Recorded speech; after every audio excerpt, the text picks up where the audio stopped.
नमस्कार, मैं डॉक्टर प्रतिभा सिंह कुछ और बात करूंगी साइकोलॉजिकल फैक्ट्स की।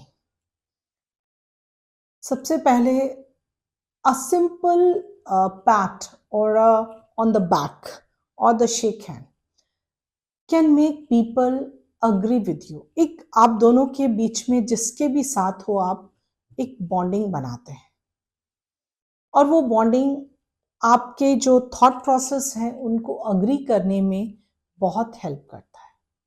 The way you shake hand with others, आपकी एनर्जी सामने वाले तक पहुंचती है। If it is positive then आपका रिजल्ट्स पॉजिटिव होते हैं। अगर आप स्टबन होते हैं या आप अपने आप को कुछ अलग तरीके से पेश करते हैं तो वो उसका रिजल्ट्स अलग होते हैं।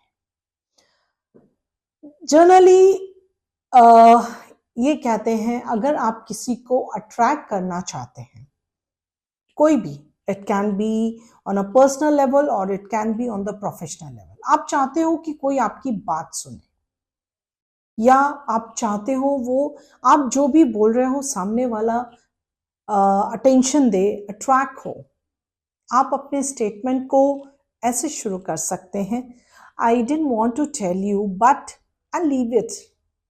उसके बाद नो नो लीव इट, आप ऐसे सोचोगे तो सामने वाले के जो दिमाग होता है ना उसमें आपने एक कीड़ा डाल देते हो। सो कभी भी आपको ऐसा लगे कि आप चाहते हो सामने वाला आपसे बात करे, अट्रैक्ट 75 to 80% ये काम करता है। एक और चीज बोलूंगी, कभी भी आपका बॉयफ्रेंड या गर्लफ्रेंड, जनरली ये बॉयफ्रेंड के लिए है या हस्बैंड के लिए या किसी और के लिए, कोई भी आपने कुछ गलत किया, वो आपसे डिसअपॉइंटमेंट हुआ या अपसेट होता है और वो कुछ रिएक्ट नहीं करता है, it's not a good sign. कई बार हमको लगता है कि वो तो बहुत अच्छे हैं, वो कुछ रिएक्ट नहीं करते हैं, वो उनको सब कुछ चलता है, but it is not the right thing. Psychologist says that it is the thing that they don't care, उनको फर्क ही नहीं पड़ता है, क्योंकि एंगर, लव, जेलसी, ये सारे इमोशंस हमारे अंदर होने चाहिए और हमको टाइम टू टाइम ये सारे इमोशंस एक्सप्रेस भी करने चाहिए। For example, if I am not jealous then I will not work.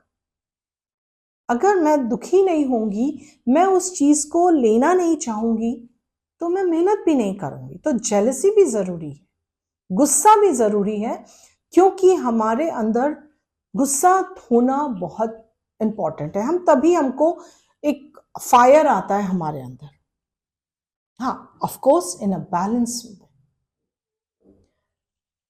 Another thing, girls are more stubborn than boys, that is a fact, and the reason is the emotions। क्योंकि जो लड़कियां होती हैं ना उनके अंदर इमोशंस जरूरत से ज्यादा होते हैं, बॉयज में इमोशंस कम होते हैं। लेकिन यहां पे एक चीज और बोलूंगी, कभी भी मैंने देखा है ब्रेकअप्स होते हैं तो लड़कों को ज्यादा टाइम लगता है, अगर वो सीरियसली कनेक्टेड हुए हैं तो वो और ज्यादा, बिकॉज हमारे कुछ नंबर्स होते हैं, फीमेल नंबर, मेल नंबर, यहाँ पे न्यूमरोलॉजी है। लेकिन मैंने देखा है कुछ बॉयज जो सीरियसली रिलेशनशिप में होते हैं, not that flimsy one, serious relationship की बात करूंगी, तो अगर उनके साथ कुछ गलत होता है तो उनको बहुत टाइम लगता है उससे निकलने में, बट ये सिर्फ कुछ के साथ है।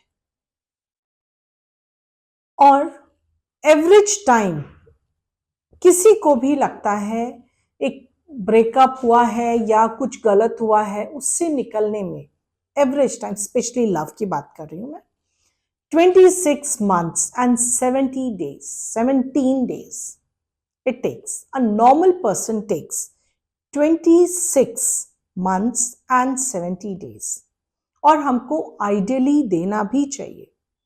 कोई भी रिश्ता आपका अच्छा है या बुरा है, जो भी है, जैसा भी रहा है, और अगर आप उससे कनेक्टेड थे अच्छा था तो, और टॉक्सिक था तो आपको अपने आप को, अपने हार्ट को, अपने माइंड को टाइम देना चाहिए.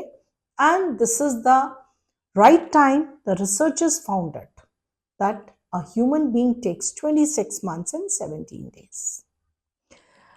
Another thing, अगर एक बंदा अपसेट होता है या डिसअपॉइंटमेंट होता है या उसको किसी की चीज बुरी लगती है, so the best way is to write it down. आप लिखो, लिखो आपको किसका क्या बिहेवियर बुरा लगा. नाम लेके लिखना है. It's not a random writing. You have to write so and so person, I did not like the behavior of so and so person, या कोई भी चीज. स्पेशली लव में ये बहुत काम करता है. आपको एक पेपर लेना है और आपको पूरा लिखना है कि आपको क्या क्या अच्छा नहीं लगा.